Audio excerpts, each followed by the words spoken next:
Hey everyone, welcome to ClausMatch's webinar, Cracking the Code, How to Embed Data Security into the Culture of Your Organization. Before we get started, we have just a couple of housekeeping items. Please note, all of you are muted except the panelists. However, if you have any questions or comments for anyone, you can use the chat box as well as the Q&A box.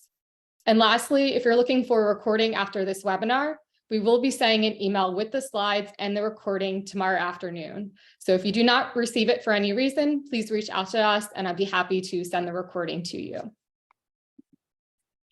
Now, before we get started, just want to quickly introduce ClausMatch, who is the host of today's webinar.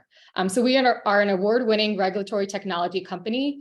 We support global organizations from across the board, from large enterprises to smaller mid-market organizations. We also have a very global presence. We have offices in the USA, Europe, and Asia, and we support global organizations from across 65 plus organizations. So that's just a little bit about ClausMatch. So with that, I'm going to hand it off to my colleague, Carol Lemos, who will be moderating today's webinar. Thank you, everyone. Thank you, Amanda, and welcome everyone. So it's a pleasure to be here moderating this webinar, hosting these panelists. I'll start with asking them to say a few words about themselves. So I'll come to Mark Reed first. Can you introduce yourself, please, Mark? Yeah, sure. Thanks, Carol. So my name is Mark Reed. I'm the CTO for ClausMatch. Background in engineering and building interesting bits of software, including previously building a privacy and consent management platform. So I look after both delivery of the ClausMatch platform through my engineering team, but also the information security and data privacy, along with our GRC director across the whole of ClausMatch. So I look forward to this webinar today. Thank you, Mark. I'll come next to Christina. Hey, thanks, Carol. Hi, everyone. My name's Christina Twajay. I'm the founder of GRC Information Management. We do GDPR, data protection, and cybersecurity compliance. I've got a strong background in data management, been working in this space for almost 20 years now, a little while. Thank you. Thank you, Christina. I'll come next to Robert. Thank you very much. Yes, I'm Robert Bohr, the CEO of Keepable. Before founding Keepable, I was general counsel of VC-backed SaaS for about a decade. And before that, I was a private practice technology lawyer in London, Hong Kong, and Melbourne at City Firms for about a decade. Thank you, Robert. And last but not least, Robin. Hi, I'm Robin. I'm the CEO of LeadScale. We are a ISO 27001 certified data processor, specializing in the field of personal data management, demand and lead generation. Very nice to see you. Thank you. So with that being said, let us kick off with today's agenda. So an overview, we're going to be covering the current global data protection landscape and the consequences of violations. We're going to be sharing tips on how to embed data security into the culture of your business. And also going to be discussing about the risks and benefits of leveraging AI-powered RegTech tools.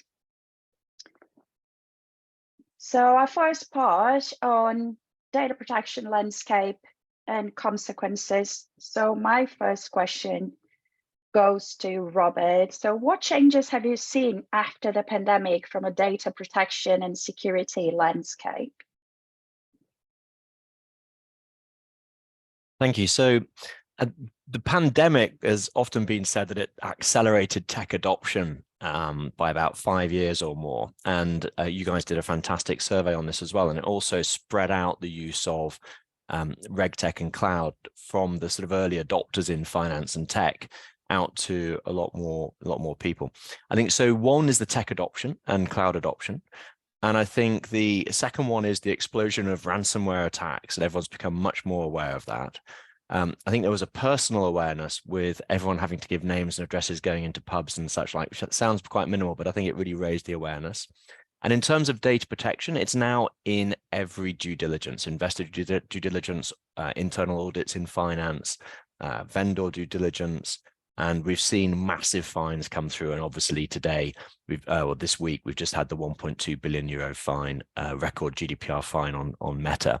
So, and GDPR has driven 100% of security, or at least partly driven 100% of security improvements in the finance industry, according to UK Gov statistics for the last 3 years. So it's all very connected and has seen a real awareness explosion in the last, since the pandemic finished. Well, that's indeed a very steep fine. Do any of our other panelists have anything to add to this question?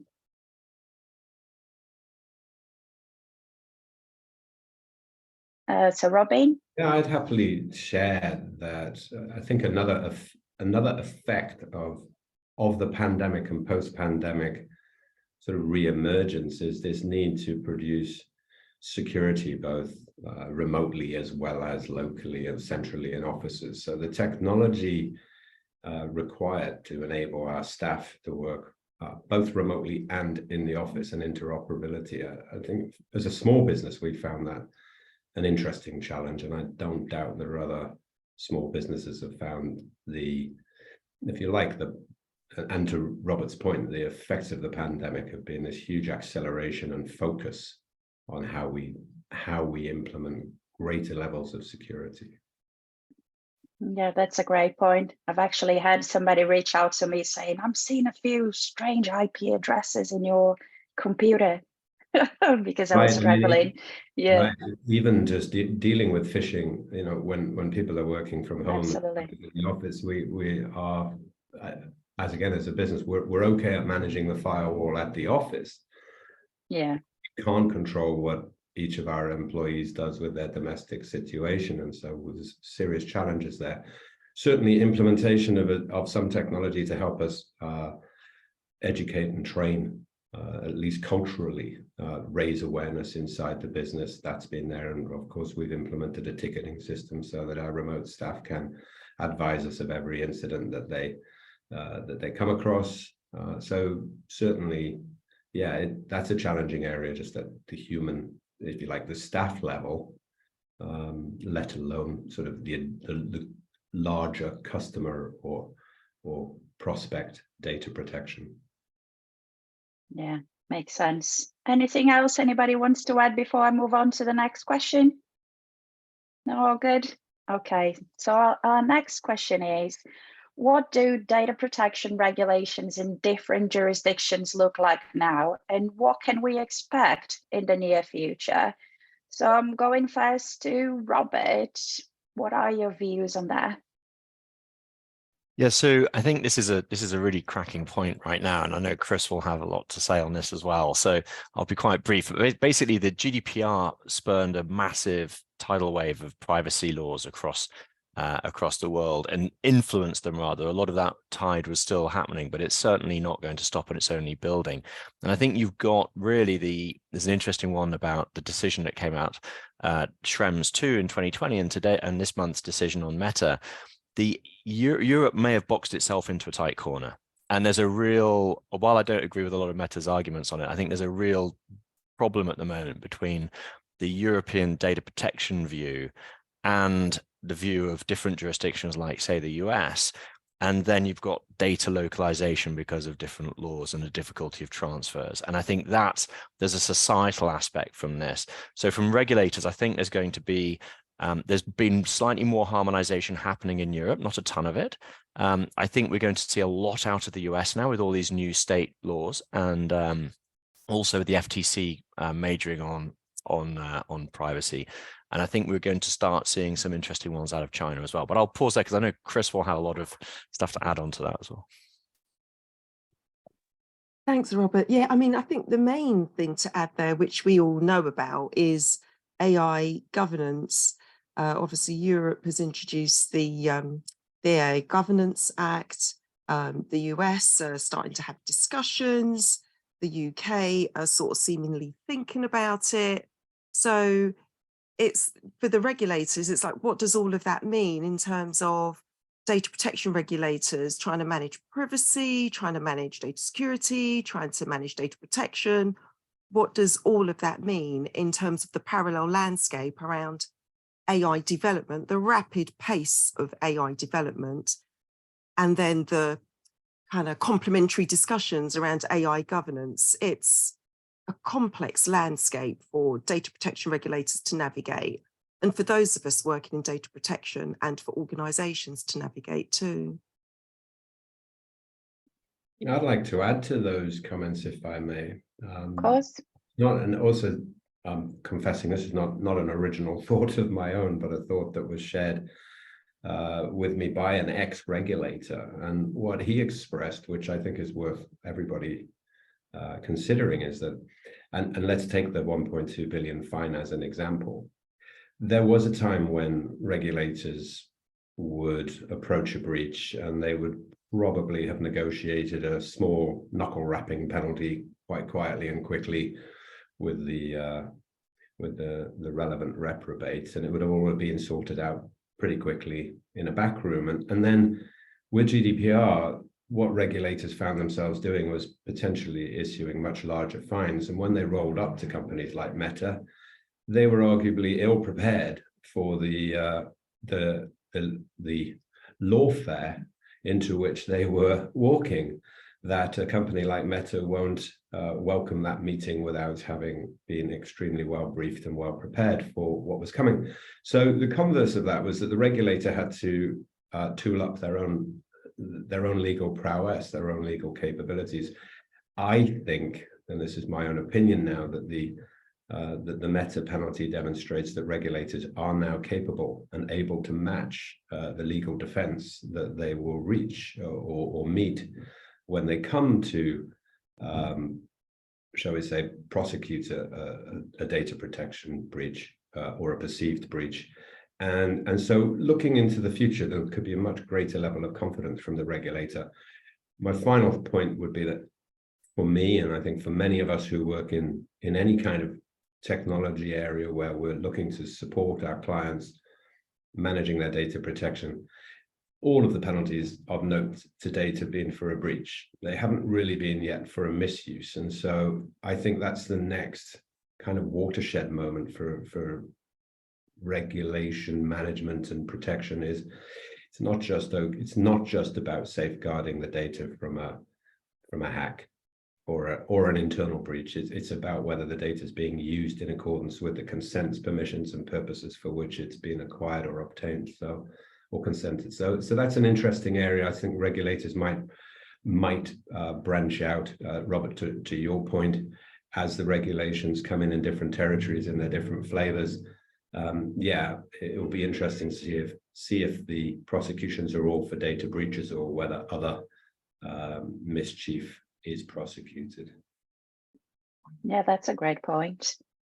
So I'll come next to my third questions. What are the consequences of not protecting your data? And I'll come to Christina first, if I may.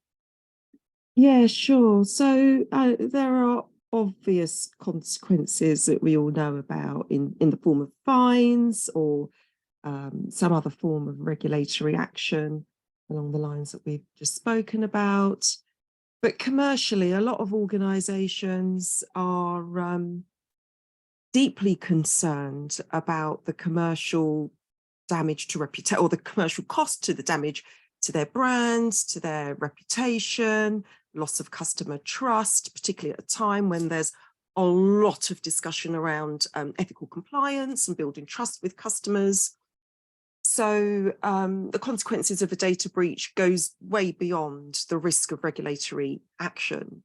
And there are also other, thinking about commercial consequences, there are also other things to think about along the lines of the attraction and retention of good quality staff. I know that's all sort of aligned to brand damage, but these are real and genuine consequences and fears and concerns that certainly commercial clients are raising when they're thinking about data protection compliance. These are the risks they're concerned about. These are the real consequences they can face. Christina, Thank you. can I ask, do you see the concerns still primarily at the protection and breach level, above and beyond, say, usage or consents or permissions, or how the data is moving around inside the businesses? Is it still about a breach, if you like, a bleeding of data outside the firm? That appears to be the main concern in terms of organisations being concerned about non-compliance.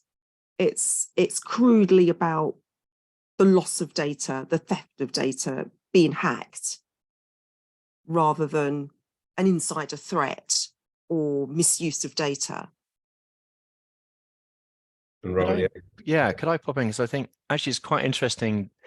We've just done some analysis on the Irish DPC, the Data Protection Commission in Ireland's fines on the Meta Group.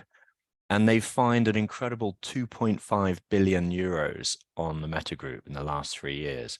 And actually only 17 million has been about breach and security. It's the rest has been about this 1.2 billion just now is all about transfers. So no breach. There's 400 million pretty well on legal basis of what people are calling forced consent, of using necessary for contract instead of consent. Data scraping was 260 million. Instagram's use of children's data was 400 million. So no breach. So actually, I think this is an interesting point, because I think there is a bit of a feeling out there that breach and security is where it's at. But actually, when you look at the numbers, and across Europe as well, although the UK ICO is, well, I won't say guilty of, I will say the GDPR fines the UK ICO has given have been about security breaches. It's given a ton of fines on PECA, the e-privacy regs. But across Europe, it's all about legal basis, about accountability, about consents, about transfers, etc. So as I say, only 17 million of the 2.5 billion to Meta in the last 3 years out of Ireland was on breaches. So I think there's a really interesting one here where privacy and security, I call them fraternal twins. They're very similar, but they're not identical. And I think privacy, in the same way that different services accelerate to 100 million users or whatever faster than before, privacy is catching up with security as a domain. And so I think privacy now is seen much more, and that's one of the things since the pandemic, as we were talking about. But it's definitely the facts on the fines are way more. That people are looking at things a lot more than just breach and. I really appreciate that, Rob. I mean, for me, that's fascinating, Robert. I think, yeah, perhaps my comment before was prejudiced on local UK penalty. Yeah, absolutely. The UK has very much been yes. Yeah, and so asking the question at a global level, what can you expect from regulators in the near future? Potentially, one of the answers is a different flavor of prosecution for to your points, for processing breaches or for usage breaches or consent breaches, over and above or alongside the initial and obvious security breaches. That's right, and protecting the data as well. In terms of security, data protection in the realm of security has a different meaning to data protection in the realm of privacy. And so, data protection in the realm of privacy, protecting someone's data means, for example, not giving it away to someone who's going to spam them, for example. That's protecting, and so there's the data protection aspects. Like I say, this fraternal twin idea, I think that privacy really is stepped out. And if you look at hashtags on LinkedIn, actually, privacy is way up there with cybersecurity. It's quite interesting. They've both got about 500,000 followers. So I think it's really entering the zeitgeist as a separate domain. It's pretty interesting for clause match then, I guess, Mark, because you're in that area, are you, in terms of ensuring that data controllers have got the relevant clauses in place to permit them to use the data in certain ways? And to Robert's point, if data is going to be shared with other parties, that the consents have been properly gathered and not bundled? Yeah, I mean, from a clause match perspective, we support our clients with making sure that they've got the appropriate documentation in place, and also, as you say, the connectedness of that documentation to make sure that there are gaps in the regulations. But for me, that story around, it's not just around DLP, data loss prevention. It's also around the data privacy. And yeah, Robert, I like your point around it's coming out of the shadows, as I think you said last time. It's very true, and that's where I've seen that change in awareness and and education, really. Previously we used to do data security training, and everyone would do data security training. You'd know not to leave a USB stick out, or watch out for those dodgy spam emails or whatever. But actually now that education and awareness has moved into what's important data, and why is important data important, that you're processing or that you're controlling, and that whole language of that GDPR is becoming now nomenclature that everybody uses a bit more. I still think there's a long way to go. But I think that's been a real change. And, for me, that's one of the key things around my involvement in the realms of data privacy over the last, 9 years, has been that shift. Nobody knew about it or talked about it. What was consent?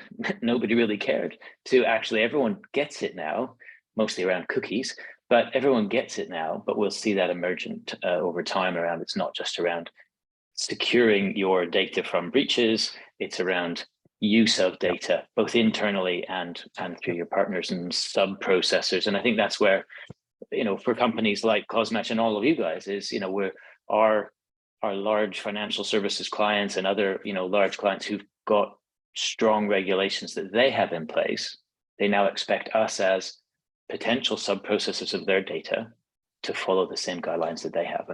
And that's where things get interesting, particularly around that managing your policies to make sure they're in line with your obligations. And that's where I think, CloseMatch steps into its own. And I would concur with that from our perspective as well. Mark, one of the things we've seen as a processor in data is that if you like, a selling controller, a publisher in the old terms, selling data to an advertiser, 5 years ago, either didn't have or wasn't flexing muscles around ensuring that their partners were properly defended and properly processing and controlling data. And we're seeing more controllers that do trade in consented data ensure that the entities to which they pass data, ourselves as processors and the ultimate consumer of the data, the buying controller, they're putting much more emphasis on not just contracting, but also interrogating those players to ensure they've got the relevant processes and procedures in place. So that's certainly been a trend change over the last 3 or 4 years. I don't think as a consequence of the pandemic. I think as a consequence of us being sort of 5 years post regulation now, and people getting into the swing of it. Arguably 10 years for full adoption, perhaps.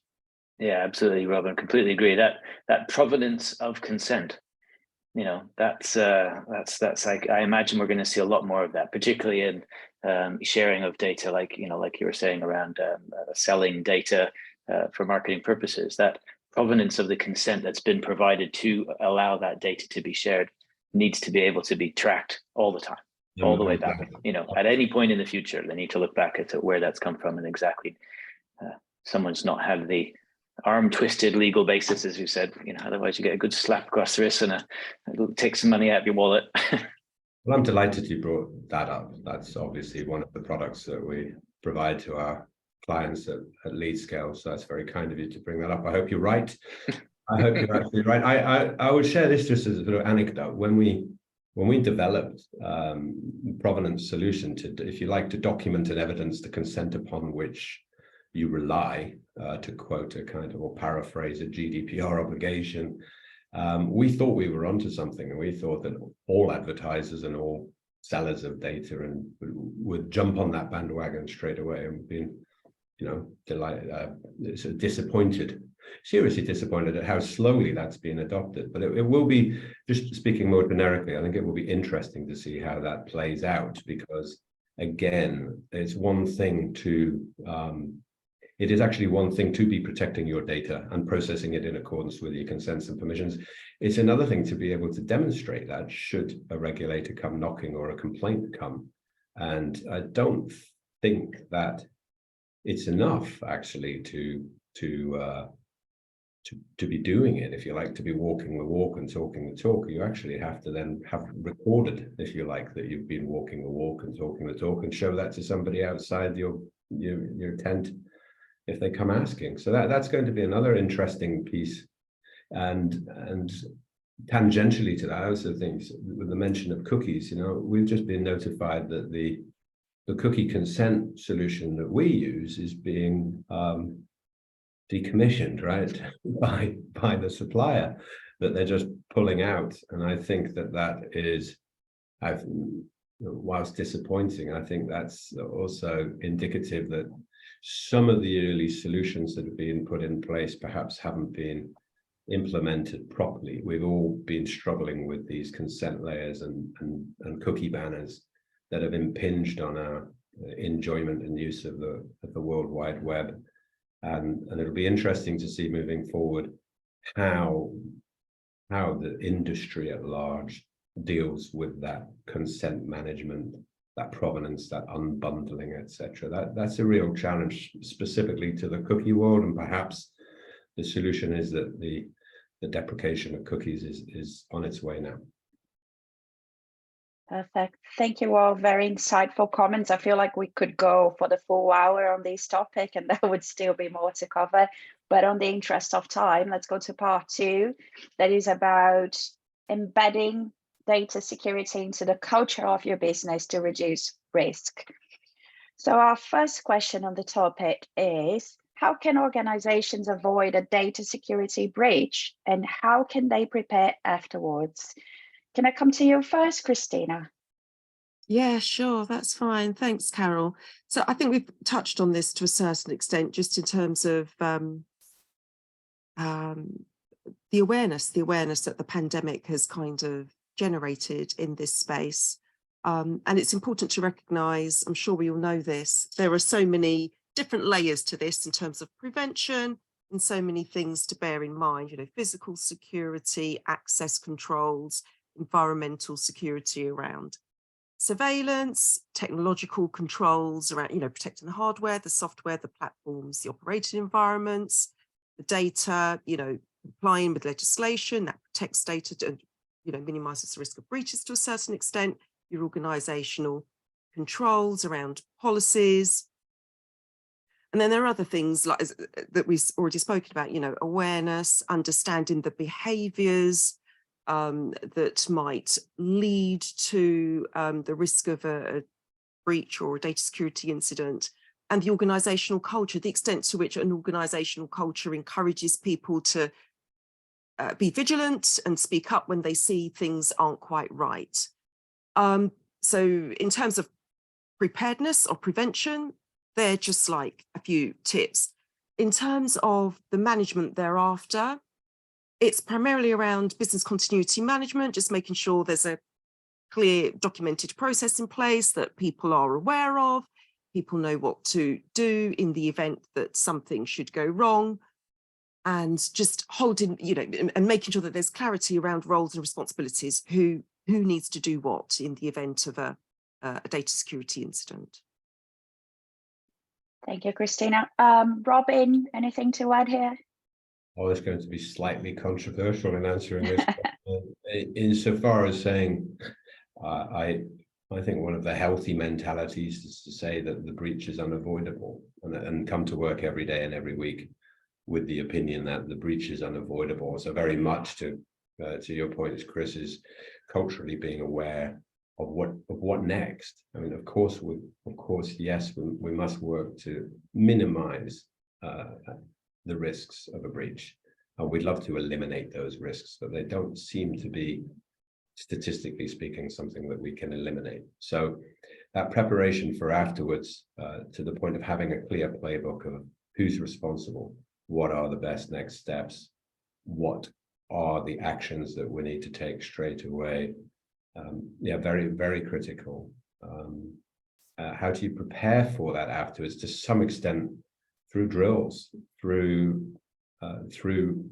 if you like, imagined breaches, running scenarios inside the business and checking that we've got the most likely scenarios detailed, what's the most likely problem we're going to face, and again, to Chris's point, and so what is our playbook? What are the best next actions we will take when they happen, so that we're not unprepared any differently to any other organization or team going into a game. It's not going to play out the way we wish it was every time. We have to be ready. Yeah. Perfect. Any comments from Mark? Yeah, I mean, I'd agree with both those comments, particularly Christina's points around the education, the awareness, the understanding. I think for me, if all our attendees stop and take a moment and go, wait a sec, what data do we process? What are we controllers of? Is it external client data? Is it our own data? What about my third-party suppliers? And just an understanding about what's important, and why is a certain type of data more important than another type of data? And could you confidently say, as an executive maybe in your business, does everyone in your organization understand that? Even a little paragraph about it, does everyone understand what that means? And I think that would make a huge difference, because often an understanding of why this information is important to us and to our clients, people will change the way they behave. And then all the other things that were talked about kick in. Perfect. Robert, anything from you, or can I move on to the next question? Yeah, should we go on to the next one? Absolutely. So what data protection metrics should organizations use to make strategic decisions and report to the leadership? Robert, can I come to you on this one?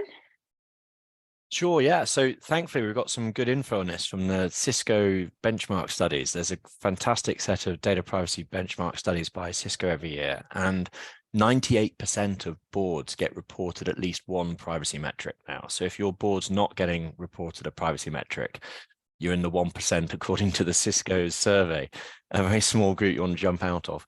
And people tend to get about 3 metrics on average. And the sort of metrics people look at, and they want to see some sort of an overall score about where they are in their process. For, let's face it, most organizations are still trying to move towards, let's put inverted commas, full privacy compliance, data protection compliance. And really what that means is, borrowing from the world of security and things like 27001, you're never going to say you're 100% secure and you're 100% compliant on data protection. What you say is you've got a system in place, a management system, ISMS under 27001, that is compliant with the standard or with the law, and that you monitor that, and you continually improve that. And so it's a continual journey. So on that basis, people want some sort of benchmark about how we're doing.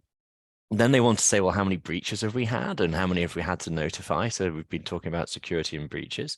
Also, how many data subject requests do we get? So this is one of the ones that's a non-security aspect. That's a big data protection one that people want to see. Data subject requests are things like people saying, what data do you have about me? Can you erase all the data you have about me? And this sort of thing. They can be very costly. They can be very procedural, depending on who you are. And they're quite binary. We tend to find that our clients either get none or they get sort of 25 a month upwards. So, and they can be either very sort of easy to deal with if you're, say, a supermarket, just giving someone their order history, or very, very emotional if you're a school, or in the world of finance, you could be wealth management, you could have about children, and this could be vulnerable data subjects as well. So those are the things that people tend to go for. And then you can expand out on those metrics in terms of how many do we have, to how many has that been over time, to how many have we opened and closed, and all this sort of thing. And how does it compare, and what type do we have? So those are the key ones that people should be looking at reporting. Perfect, thank you. Any other comments, Robin?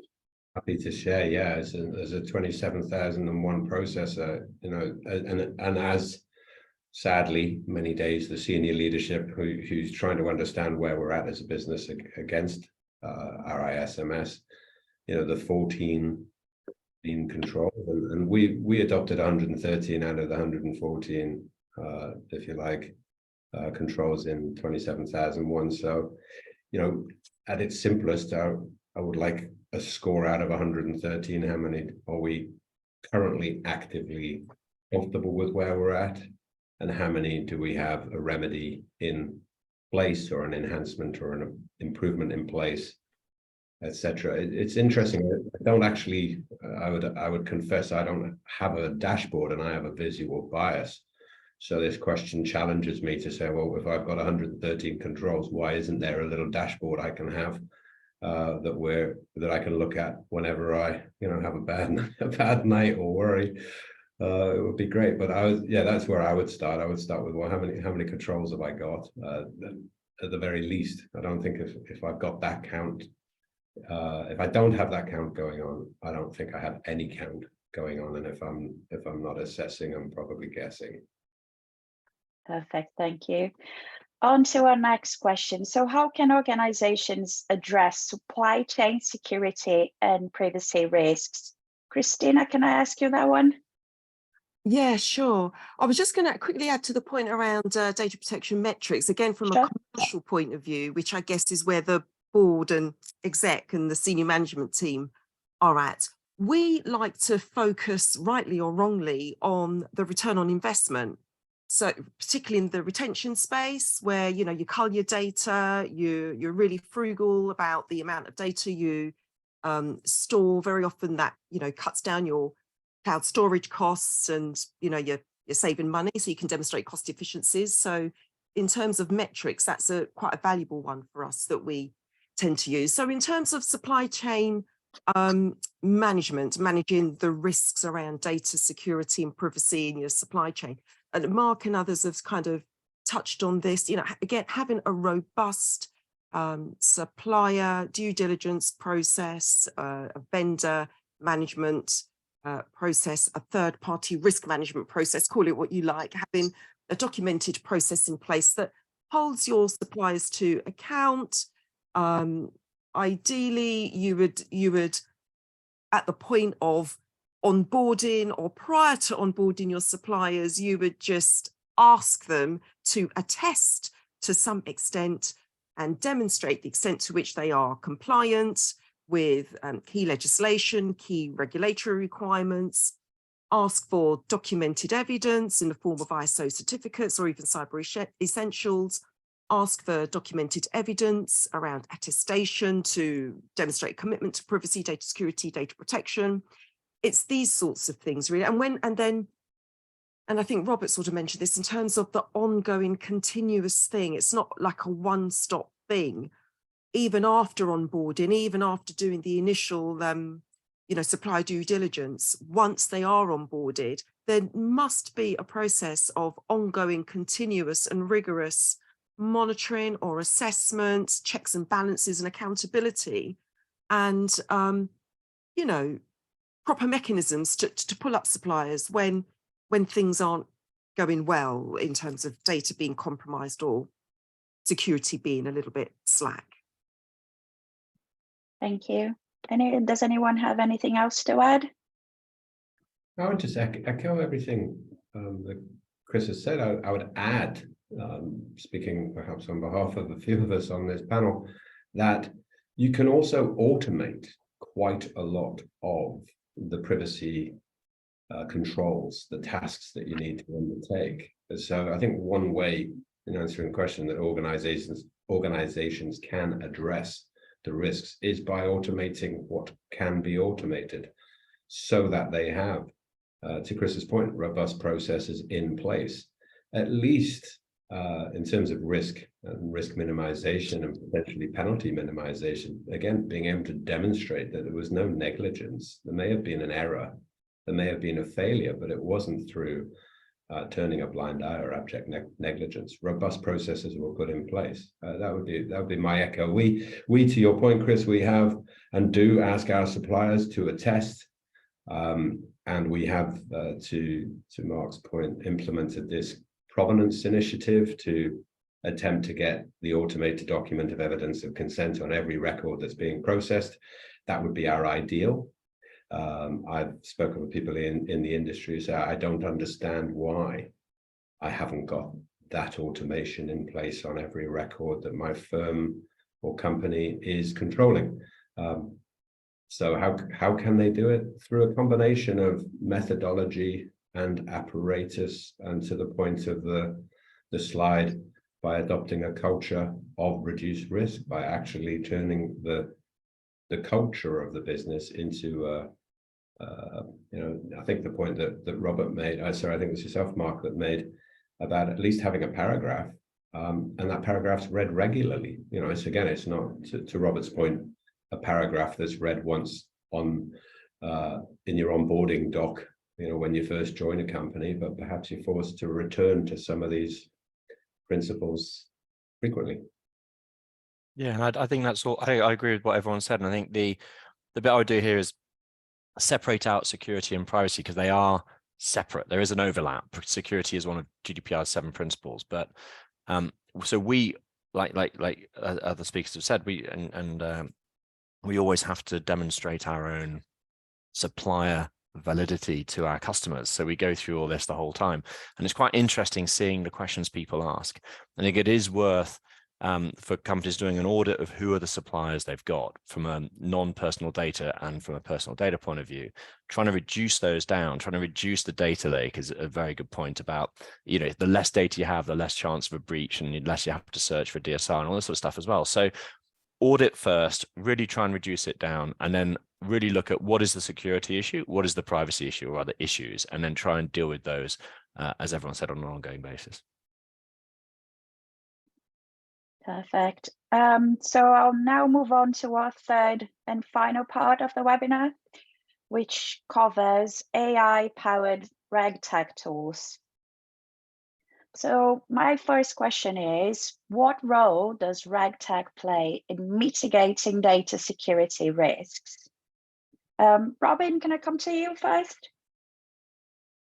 You can. I think I'll be brief. For us, at LeadScale, the role it plays is to, in the first instance and core to our proposition, to Mark's point, is ensuring that consent has been documented and evidenced.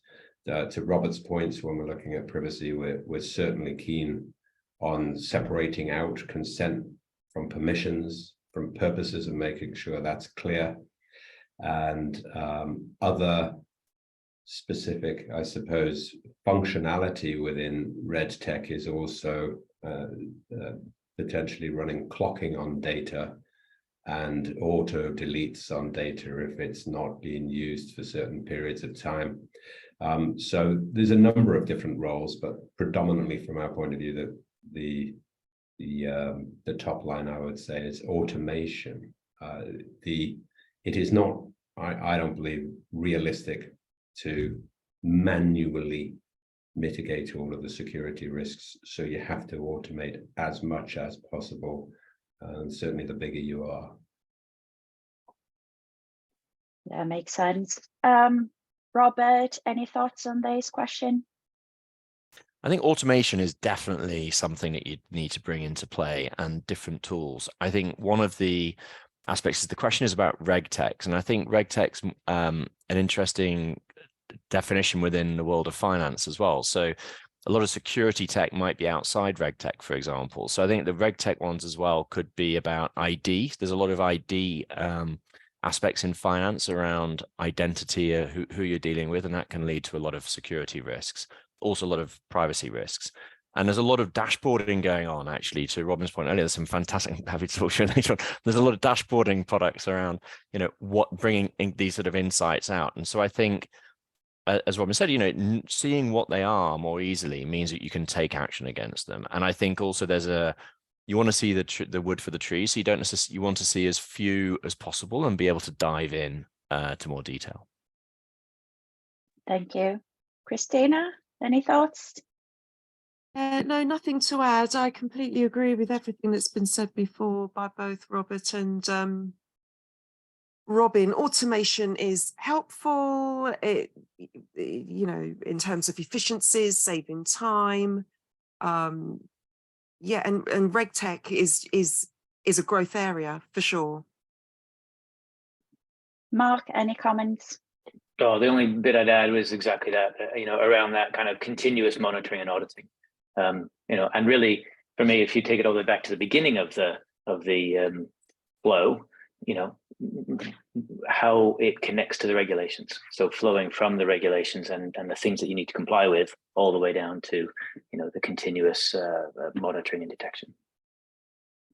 Thank you. It allows for the alignment, doesn't it, Mark? I mean, it's one thing, you know, everything has to be joined up from the risk assessment right the way through to the management and the use of the data and the processing. It's all got to be joined up and aligned, and that's surely it's a big challenge.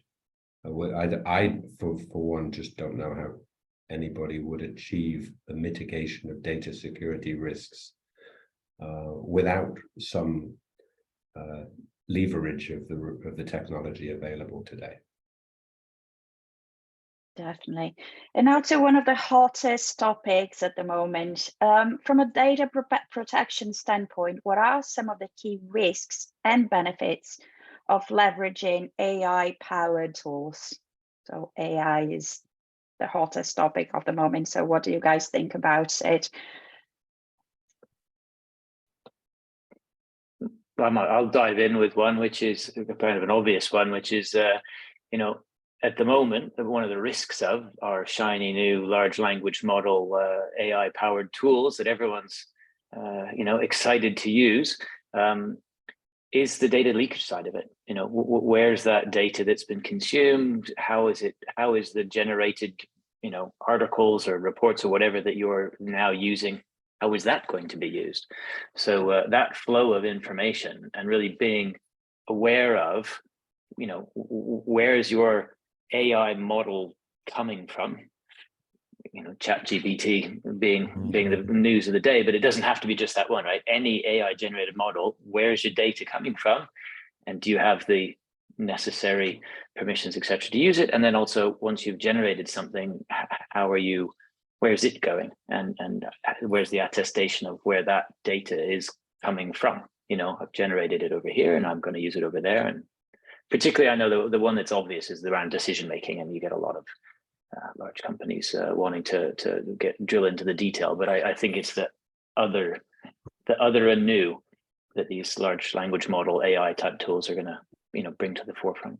Yeah, that's right. Also, there's a lot of examples from regulators and courts around, for example, facial recognition in schools, by law enforcement, by private companies saying it's for law enforcement. So data protection regulators across Europe and Australia as well have fined Clearview, which has, they scrape photos off the internet to say this is Robert, and they'll use it to identify me for law enforcement purposes, and it's all illegal in my view, but they're still going on even though they've been fined. There was a big ICO guidance and letter that came out about a Scottish council's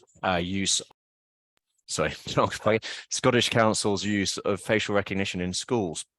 And it's very hard to see with the accuracy around that. And that brings us to the risks, because the risks of bias and are really, really bad with AI. So they're trained on a particular data set. And if your photos in that data set are all of me, it makes it very difficult for it to be accurate for anyone who doesn't look like me. And that can lead to bias and harm for people. And most photo sets, there was a great US Congress panel at the moment, and they said it is all old white men in these photos. And it's like, it makes it very biased. It's a real problem. So there's some great stuff from the ICO on the data protection risks on AI that you can leverage across different industries. Robert, would that generally, in listening to you, sort of generalizing a little bit, is that concern then around the lawful basis that businesses and people and firms or groups of people could just get carried away and perhaps carried away with what they can do? That doesn't mean they should do it. Well, this is exactly it. So I think we're now in a similar period to when we started having apps in about sort of 2007-8 with the iPhone coming out, that engineers were going, hey, this is amazing. We can scrape everyone's device to get all the emails they've got, all the apps they're using, and then we can profile them to make our app better for them. It's like, no, that's not really why you're doing it. And so that was a big battle to try and get that to stop. And now we're in the process of, I mean, even, you know, the creators of ChatGPT, they're all going, well, we don't, you know, this is going to be unfair. It's going to create harms. We don't know what's going to happen. So let's have a look at it. And I don't think you should be able to say that. It's like saying, I've released 5,000 tigers into London. You know, they'll probably do some damage. Let's see what happens and we'll regulate it afterwards. It's like, no, there's already a lot of regulations there. You shouldn't release something that has this sort of harm. So there's a great article where they said it's like Frankenstein, but we ourselves are on the table. And I think that's one of the problems at the moment. The opportunities from AI are so great. And I do think there are fantastic opportunities in medical tech and across everything. But the ability, what astounds me is the hubris that we all have around, you know, if I told you something, you'd probably go, well, do I believe Robert about that? But if ChatGPT tells you it, you'll go, oh, it's fantastic. I'll take that as read. So I think we have a lot of issues we need to work through on this. And we are at what Stephen Hawking, I think we're beyond what Stephen Hawking said was the tipping point, unfortunately, on this. I think the cat's out of the bag. Mm. Speaking from an advertising industry perspective, giving you a different point of view, perhaps, is that when we look at AI, there's certainly in data and data processing and attempting to understand, if you like, which relationship to invest in and which one to let go as an advertiser that's procured or purchased or generated some data, and now they want to use that to turn it back into money and profit. There has been, and we're a protagonist of it, quite a lot of work done using what we call GOFI, right? Good old-fashioned AI, to do regression analysis and try and understand where the best data is and where it's coming from and who, if you like, are the kinds of peoples and profiles. Robert, not at an individual level, right, but at a group level. Where are our best customers? What do they look like, and how can we go then and get more of those lookalikes, etc.? And to your point, that can be prejudicial and minimizing in targeting. The benefit, if you like, of AI in the advertising industry would be to take the next step and actually be able to predict without using regression analysis.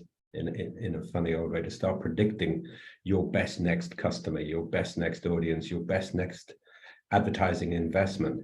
Now that would be phenomenal. There's an old phrase in advertising, which is, 50% of our money is wasted. We just don't know which half. So the benefit of AI in marketing and advertising from that data point is about knowing which half and then not spending it anymore. And that would be the ultimate benefit of AI-powered tools in advertising, would be to solve I think the John Wanamaker conundrum that's been around for over 100 years. So they're the benefits. And the counter obvious risk is the propensity to just take and process individuals' private data without their consent, to be bundling it, to not allowing them to opt out, etc., and effectively co-opting and forcing people's data into. I think that's right. That sort of, there's definite benefits, and there's definite. So, for example, with law enforcement, there's a benefit of being able to identify people in a crowd who shouldn't be out in public. They're under orders or what have you. Or from a school point of view, there's having cashless systems can also help to reduce harassment and bias in a school system. So there's lots of problems that these can be addressed to. I think that it's the balancing act, and one of the things with the volume of data that's come through, one of the questions that came through was why the different sort of regimes around the world in terms of data protection. I think one of the things that's made data protection laws really come to the forefront is just the immense growth in data, like doubles every 2 years, and the immense growth in data that's online and digital. And the intrusiveness that can happen can be inadvertent. But I go back to that sort of app developers in 2007 going, hey, we can do all this stuff. And I think there's the level of intrusiveness of a solution has to match the problem that's trying to be solved. And I think one of the things at the moment is people don't really care about the intrusiveness. They're just like, let's just get all the data. Let's profile Robert left, right, and center, and so we can sell him a better screwdriver. And I think there's like, if it's an eye scan at Moorfield Hospital and they're using AI there, I think that's a very different situation than when I go into Asda and see my face in a green box above the till. So it's I think there's a lot of horses for courses on here, and that's partly what the regulation is all about going forward. The conflict in the regulatory approach is trying to look at, well, do you look at the technology itself? Do you look at the use cases? And I think there's a sort of a bit of an agreement around look at the use cases rather than the technology itself, and look at the risk to people from that. And riffing right the way back to the beginning on that, Robert, and perhaps it's self-serving from my own privacy bias, but going back to your point about purposes, yeah, if the abuse of my data is because you want to sell me a better screwdriver versus you want to give me a better ophthalmic experience as I move into the cataract generation, you know, the purpose is critical there. So going back to red tech, its play, etc., is also perhaps helping with the unbundling of what has been done, which is the bundling of consents and just the pursuit of capitalist wins, being perhaps to the detriment of individuals. So risks and benefits sort of philosophically discussed. Thank you, everyone. So let's go to our final question. We only have like 4 minutes. So how can you effectively apply technology to accelerate innovation and ensure compliance? Mark, would you like to comment on that one? Yeah, sure. In fact, I'll use the last topic as a segue to this one. So, for example, one of the things that we're using in ClauseMatch in our innovation fashion is rolling out AI and really looking at ways to empower our clients to consume information faster, whether they be the regulations or the actual policies and procedures, what have you, that have been stored within the corpus of information that the client holds to create, which is the one we already talked about. But actually, interestingly, we've found ways to assist in the management of your obligations to regulations or to contracts, and connecting those to your policies and your procedures, and also ways of using AI to find inconsistencies with your policies and procedures in a much faster way. So both you finding gaps and overlaps and things like that. So we're really driving that sort of innovation of our own platform to assist our clients really taking their own governance around policies, procedures, what have you, further forward faster. Thank you, Mark.